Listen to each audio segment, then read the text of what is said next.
Welcome to Bloody Chapter. Tonight's story, The Reflection in Crimson, explores how love and obsession blur the line between art and death. Listener discretion is advised. The Reflection in Crimson. The blood never looks like it does in movies. It's darker, thicker. It clings to the skin like something alive. I know because I've seen it, up close, too many times. And every time it reminds me of him. 1. The beginning of obsession. His name was Evan Mercer. When I met him, he was the kind of man you didn't just notice. You felt him. The way he walked into a room, casual but deliberate. The way his eyes studied people like he was trying to solve them.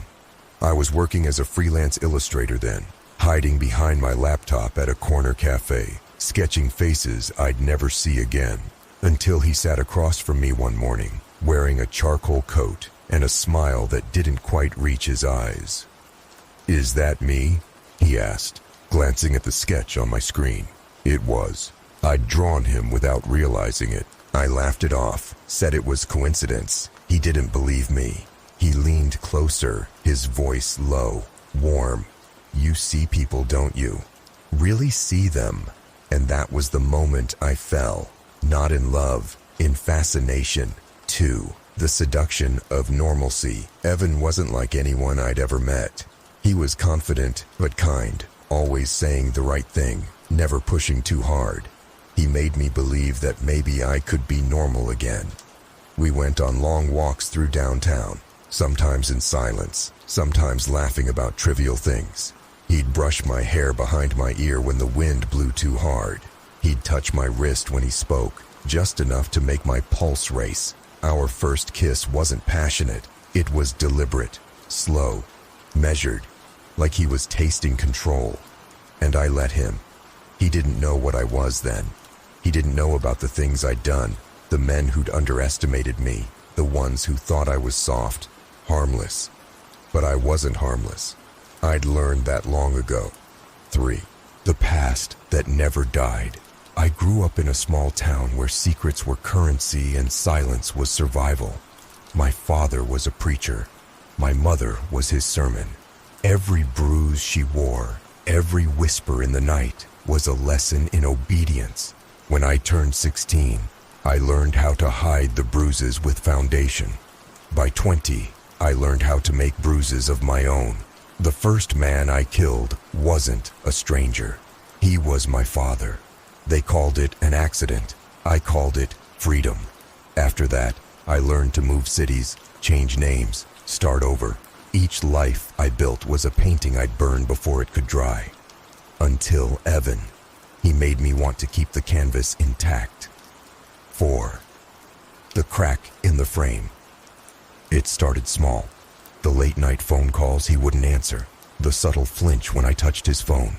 The faint smell of perfume that wasn't mine. One night while he was asleep, I unlocked his phone. No password.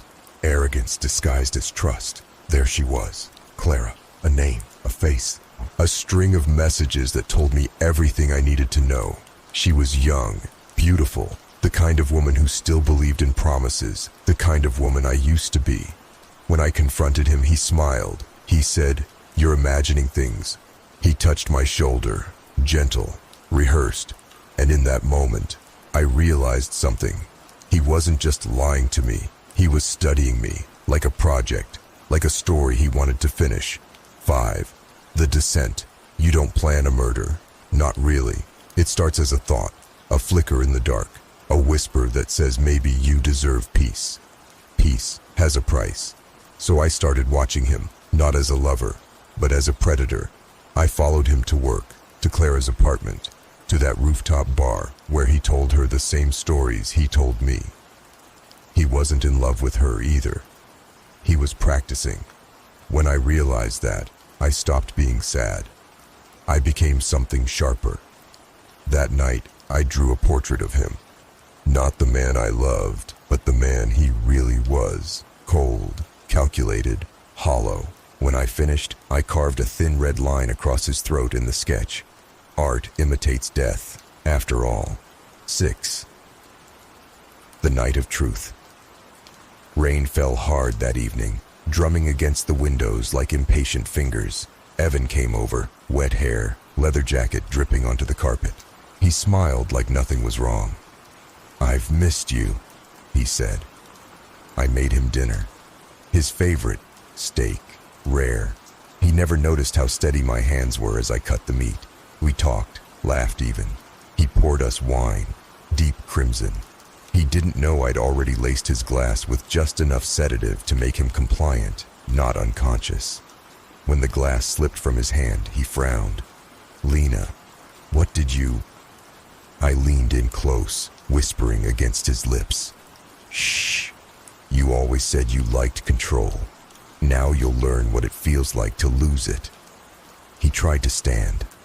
I guided him down gently, almost lovingly, to the floor. The knife glinted under the dim kitchen light. He saw it. He saw me, and for the first time, he looked afraid. 7. The reflection. When it was done, I sat beside him on the cold tile. The sound of the rain outside was almost comforting. His eyes were open, staring at the ceiling. There was something peaceful about it, like the world had finally gone quiet. I traced a finger through the blood pooling near his collar. It felt warm, familiar. I didn't cry. I never do. Instead, I took his phone, opened the camera, and snapped a photo of us together, a final portrait. Then I smiled at my reflection in the darkened screen. "You see people, don't you?" he'd said once. I did. I saw them for what they really were, and sometimes I fixed them. 8. The cleanup. Killing someone is easy. Erasing them, that's the art.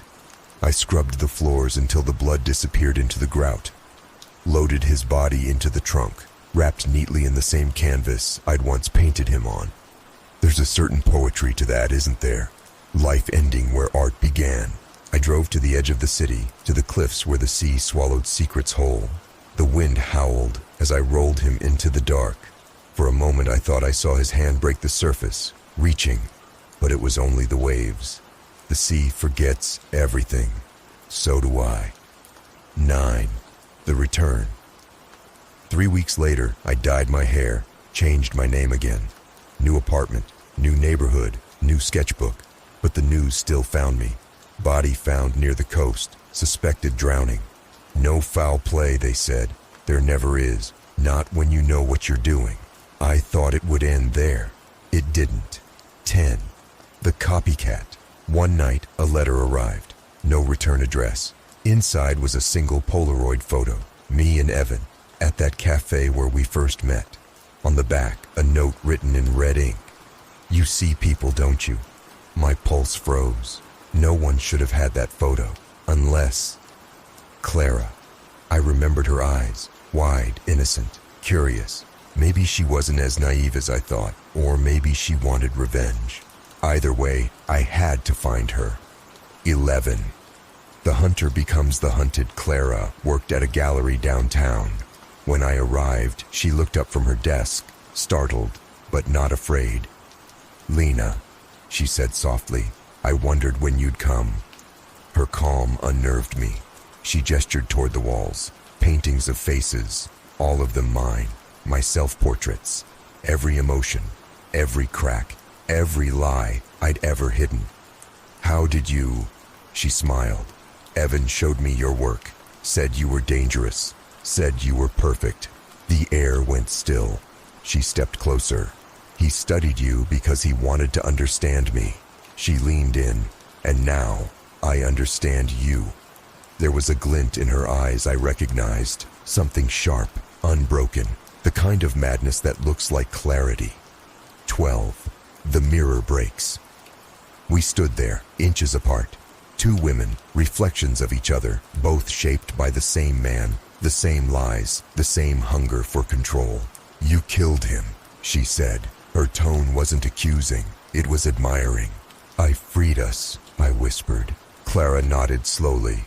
Then she reached behind her desk, a camera, a recorder blinking red. She'd been filming, recording every word. "You always said art imitates life," she said. "Now it can expose it." I froze. For the first time in years, I felt panic. But Clara didn't call the police. She just smiled, lifted the camera, and whispered, "Smile for me, Lena." The flash went off. 13. The fall, that photo went viral. An anonymous art submission to an online exhibit titled, "The Monster in the Mirror." Viewers loved it. They said it captured the raw emotion of guilt, obsession, and decay. No one knew it was real, but someone did. Every few weeks, I find new envelopes slipped under my door. Each one holds a new photograph of me, sleeping, walking, buying groceries, always from a distance. Sometimes I think it's Clara, sometimes I think it's Evan, sometimes I think it's myself. 14.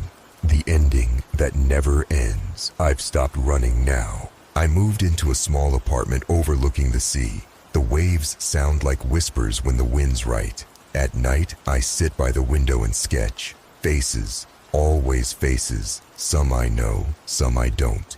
And sometimes, when the light hits the glass just right, I see him behind me, his reflection in crimson smiling. He's always smiling. Maybe it's guilt, maybe it's memory, or maybe it's what I deserve. After all, every story needs an ending, but not every ending needs to be happy. If you enjoyed The Reflection in Crimson, subscribe for more dark stories every week. Leave a comment below. What part chilled you the most? Until next time, keep your lights low and your secrets lower.